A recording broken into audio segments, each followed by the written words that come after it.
Andor Episode 6, The Eye. It's heist day and Andor with the Aldhani rebels begin their operation as expected. And boy, talk about a good episode. Granted, I knew it would be good because we were building up the last 2 episodes for this heist, slowly developing and getting to know all of the members in the Aldhani rebels group, which without a doubt paid off here.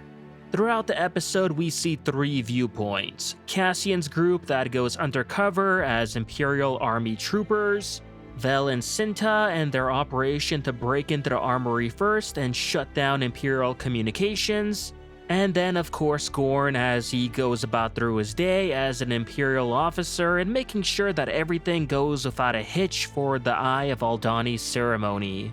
Through Gorn, we also get to meet Commandant J-Holt Bihas, who is the commanding officer of the Aldhani garrison in the Alkenzi Air Base. With Bihas, we get to see a peek at his family life, his manipulative relationship with the locals, and how desperately he wants to impress the visiting Colonel Pettigar, who he believes can be his ticket off of Aldhani. For the most part, the heist goes all according to plan. The most important Imperials are captured, Imperial communication at the armory is disrupted, and the rebels start loading all of the credits into their getaway transport shuttle. Like I said, everything was going according to plan, and the whole time I was thinking, okay, sure, this is going all too well. Someone is bound to screw up sooner or later, or something like that, and well, they kinda did. Because the base's radio operator, Kimsey, starts to get suspicious about the armory's communications randomly going down. And as soon as he begins to start adjusting frequencies and taps into the rebels messaging each other, it was at this point, I'll be honest, I was rooting for him to discover about the heist plans since, well, let's admit it, this episode wouldn't nearly be as good if the rebels' plan went as smooth as butter, and having them leave with no casualties or any tension or action. So yeah, I wanted the Imperials to figure out what was going on for, the good stuff to happen. That said, I will also say that leaving the radio operator alive of all people was a real bonehead move by Vel and Cinta, as they could have easily killed him off quietly and not have to worry about the only person in the entire base that could tap into their radio frequency, and of course, ruin the whole plan. Anyway, Cinta stays in the control center with all of the rebels' prisoners, including Bihas' family, while everyone else in the loading bay steals all the credits one after another. That is until Kimsey comes in with a small force of army troopers. And I liked how they didn't come in with guns blazing, but rather came in suspiciously and wanted to find out what was going on before doing anything drastic. And well, seeing as the rebels were the first ones to fire onto them, we got ourselves the firefight we've been waiting for. Gorn is the first to get shot by Kimsey, which is understandable since, the traitor being the first target and all. But the rest of the rebels manage to take cover and hold out decently long. Cassian, Skeen, Vel, and even Nemik each get a kill, with Nemik's kill being one that ends up saving Cassian's life as he struggles with an Imperial maintenance worker on the transport. Terriman gets shot trying to help Vel, but other than that, everyone else manages to escape the base alive. And at this point, I was once again surprised. Skeen and Nemik, the 2 I pegged that would bite to dust instead, managed to somehow survive. And well, I did not see that coming. Meanwhile, with no communication at all from the armory and the vault alarm constantly blaring, the Alkenzi Air Base deploys 3 TIE fighters to check out the situation. And this whole sequence of TIE pilots running into their fighters, prepping them for takeoff and all of that was so cool to see. I mean, sure, we've seen something similar in Squadrons, but, nothing like this in live action yet. Anyway, the TIE start chasing the freighter as it leaves the base, which in turn sees Nemik get crushed by all of the really heavy credits. Vel sedates Nemik with a med spike in order for him to direct Cassian through the meteor shower, and this whole part was also pretty cool. I like the reference here to K2SO, as Nemec tells Cassian to climb as he's dying, just like K2 did in Rogue One on Scarif, which I thought was a real nice little touch. It's not something that most people will catch, but those of us who've watched Rogue One so many times, oh yeah, we got that.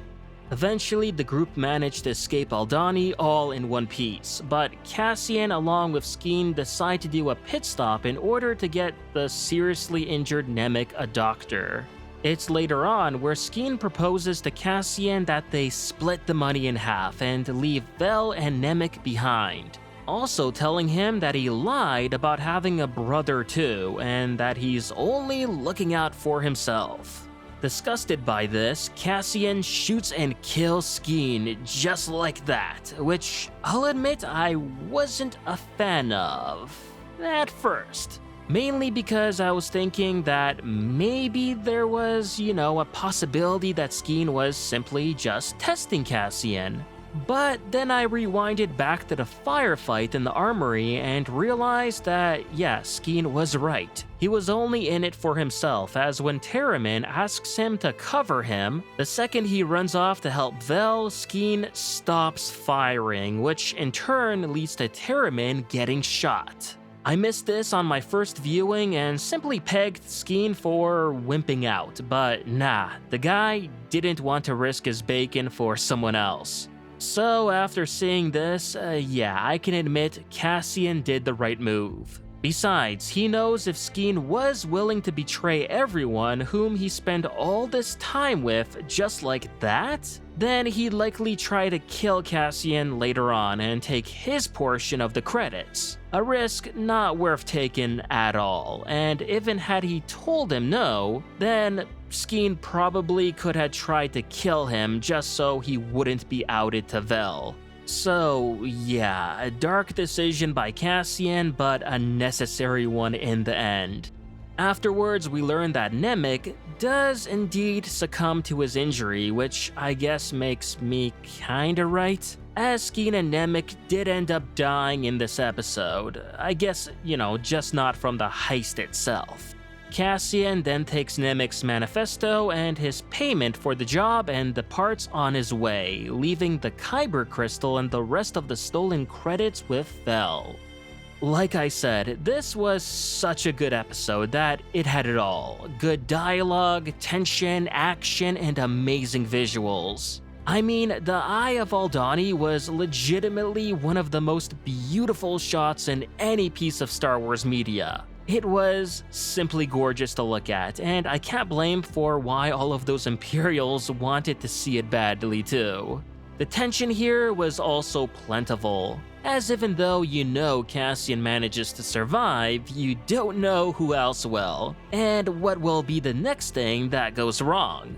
I as well like that they managed to squeeze in a short political speech by Mon Mothma in there for the Gormans, which we know will ultimately lead her to having to leave the Senate and go into hiding. Lastly, I love how the show utilized Imperial Army troopers for the story, as you can actually see the trooper faces, which humanizes the Imperials. They're not the faceless evil space Nazis that we see them in every other piece of Star Wars content. A lot of them here are just normal people wanting and thinking they're doing good, or simply just going about their job. And by doing this, you can see how smart Gilroy is, as he adds shades and shades to the Empire. Because if anything, it's the rebels here who really end up looking more like the bad guys, especially from anyone else's point of view other than theirs. Like, for example, I really love that moment when Colonel Pettigar ended up risking his life just because he actually wanted to save the innocent kid and not himself. That alone tells me a lot about this character, which we didn't really spend much time with. And also, let's not forget Commandant Behaz telling all of the Imperials to not resist and do as they're told by their rebel captors. Also, no one would die, showing that he cares for the lives of his men more so than the money or his own career. which kinda really surprised me, and plus, let's not forget about Cinta most likely committing a war crime and executing all of the Imperial prisoners off-screen, including the kid in cold blood just before she escapes the base. While we weren't directly shown this, as to be fair, I don't think Disney had the balls to show a kid getting executed on screen, it only really illustrated that these rebels are playing really dirty. They're not going by Rebel Alliance standards, but more so similar to that of Saw Gerrera's partisans, who we know were of course kicked out of the Alliance for their radical practices and war crimes. But yeah, going back to the Imperial Army trooper thing, it also makes sense too, as by this time the Empire hadn't converted all of their army troopers into stormtroopers yet, so that's why we see more army troopers than stormtroopers. Stormtroopers at this point are still considered the elite units of the Empire, so I think that when we will get to see them on the show, then they'll feel all that much more threatening, almost scary and competent like the Death Troopers felt like in Rogue One. Now, with that all said, I will admit that I did have a few minor nitpicks with this episode despite how good it was. My first nitpick is with Terramin, where we learn of his background being a former stormtrooper. And in addition through this, we find out about Cinta's family being killed by stormtroopers, which is a nice callback to Luke's family. You know, Uncle Owen and Aunt Beru also being killed by stormtroopers. So yeah, I liked that part, but going back to Terramin, I just couldn't take him being a former stormtrooper seriously, and that's mainly because of his accent. Like, seriously, when did you ever hear of a stormtrooper with a British accent? Heck, when did you hear of a stormtrooper with any accent other than American? I mean, there's a lore reason for this and a real reason why George Lucas wanted it this way. So yeah, I just kind of found the whole British former stormtrooper whole thing kinda awkward. But I suppose I'll just have to chalk this up to Terramin being one of those rare British stormtroopers that end up going extinct. And as for my second nitpick, it's the Aldanis themselves. As the whole time I was thinking they'd be an alien race, and I was really curious to see how they'd look like. Considering for the past 2 episodes, we always kept hearing about them, but never got to see how exactly they look like. And as a result, my imagination was going wild, trying to envision how they would look like. Plus, it also makes so much sense about the Empire oppressing an alien race, considering their xenophobia and all. So you can imagine my disappointment in them just being a whole bunch of random humans, which was disappointing. As much as I adore Andor so far, I think it has way too many humans in its cast, and it needs to start giving us some more aliens. Because, you know, this is Star Wars after all, it's kinda to be expected. That's really all this series needs in my opinion. More aliens and less spamming of the British accent for it to truly be perfect. And that was my take on this episode of Andor. Let me know what you all thought about the episode in the comments below, and if you haven't already, remember to like this video, subscribe to the channel, and I'll see you on the next one.